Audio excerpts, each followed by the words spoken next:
Bonjour, ici David Vigneron, je réalise cette vidéo rapidement, je l'enregistre avec mon téléphone, je suis désolé, la qualité au niveau du son ou de l'image sont peut-être pas au top, mais je suis en fait dans une école d'infirmière et je vais vous raconter le lien que je fais entre douleur, efficacité et gestion du stress. Je vais vous raconter une histoire vraie, donc qui m'est arrivée ce matin, enfin en réalité il y a quelques minutes.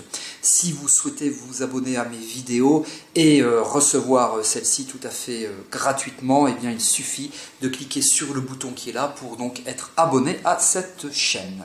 Alors je suis dans une école d'infirmière, voilà, je regarde que tout soit ok au niveau de l'image, je suis dans une école d'infirmière dans laquelle j'interviens régulièrement pour parler de stress, pour parler de douleurs, de prise en charge, de douleurs provoquées, iatrogènes, etc. Donc ça dure à peu près 4 heures quand j'interviens, à peu près 3 ou 4 fois par an en fonction des promotions. Et j'ai donc des étudiantes là qui sont en début de 3e année et dont une étudiante qui se décrivait comme étant très stressée, stress qui manifeste, qui génère chez elle des douleurs. Je parle pas trop fort parce que j'entends du monde dans le couloir. Stress qui génère chez elle des douleurs et qui sont assez quand même embêtantes parce que il y a beaucoup d'examens, donc beaucoup de stress, donc beaucoup de douleurs. Elle me décrit ces douleurs, ça s'est fait pendant la pause sur 10 minutes de temps, donc on n'a pas eu beaucoup de temps.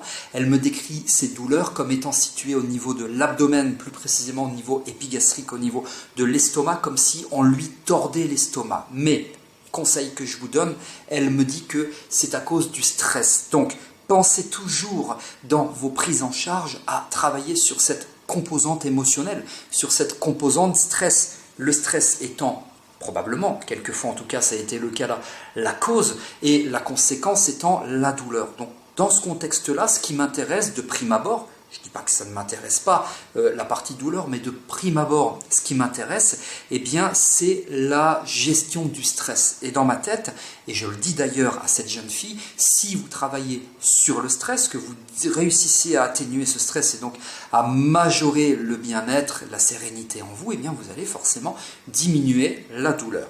Pensez-y quand vous accompagnez des personnes qui ont des douleurs chroniques à toujours travailler sur cette composante stress en utilisant une méthode de gestion du stress bonne, efficace, si vous pouvez, si vous êtes formé. C'est toujours bon à utiliser, à mettre en œuvre.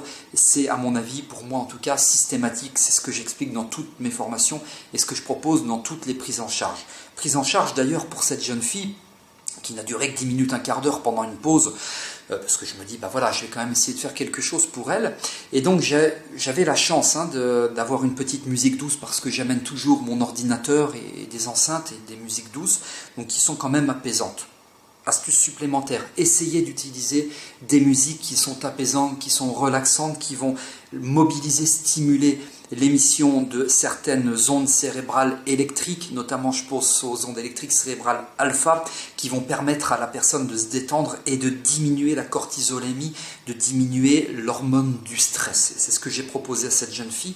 Donc on travaille sur le stress, musique douce, et je lui ai demandé de chosifier le stress, de l'objectiver le plus possible, c'est pas toujours évident, et elle me décrivait vraiment une boule au niveau de l'estomac, une boule d'angoisse.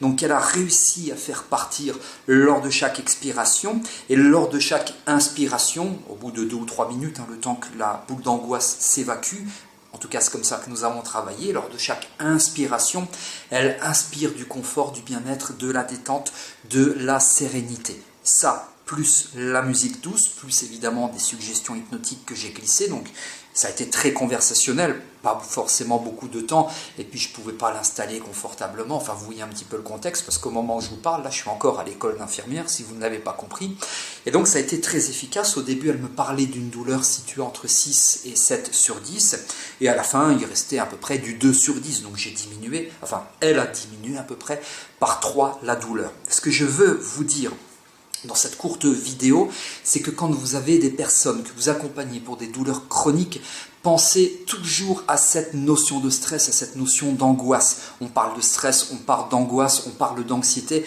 vous parlez de ce que vous voulez. Localisez-la, c'est-à-dire qu'on doit brancher la personne au niveau du ressenti sur le stress comme on la branche, et très probablement que vous savez bien le faire, sur la douleur. Parce que pour moi, douleur et stress sont intimement liés. Cette jeune fille me parle de douleur au niveau de l'estomac. Je ne travaille pas sur les douleurs ou pas directement. Je travaille sur le stress parce qu'il me semble, et elle le dit d'ailleurs, que c'est la cause de ces douleurs. Et vous voyez, ça fonctionne merveilleusement bien. Pour autant, ce n'était pas une prise en charge. Peut-être que les douleurs vont revenir, j'en sais absolument rien. Mais en tout cas, je pense que si elle a bien compris ce que je lui ai proposé sur seulement 5 ou 10 minutes de temps et qu'elle est capable de le faire quand elle est stressée avant chaque examen, et quand on est à l'école d'infirmière, il y a beaucoup d'examens, eh bien ça va lui être bénéfique. Pensez à cela quand vous accompagnez des personnes atteintes de douleurs chroniques. Et je profite de cette vidéo pour vous inviter à vous inscrire à une webconférence, un webinaire gratuit dans lequel on parle de douleurs chroniques en long, en large et en travers. Donc si vous êtes hypno-sophro, c'est pour vous cette webconférence. Pour vous inscrire, vous avez le lien qui figure dans la description de cette vidéo. Si vous avez des questions, vous me les posez là aussi dans les commentaires de cette vidéo. Vous savez que j'y réponds personnellement. Faites-moi part de vos suggestions, commentaires, questions, tout ce que vous voulez et j'y répondrai avec grand plaisir. Inscrivez-vous au webinaire, vous pouvez vous abonner ici. Si vous avez aimé, vous likez, vous partagez. Merci d'avoir suivi cette vidéo. Moi, je vais aller manger parce que je recommence cet après-midi et je vous donne rendez-vous pour de prochaines vidéos. À bientôt.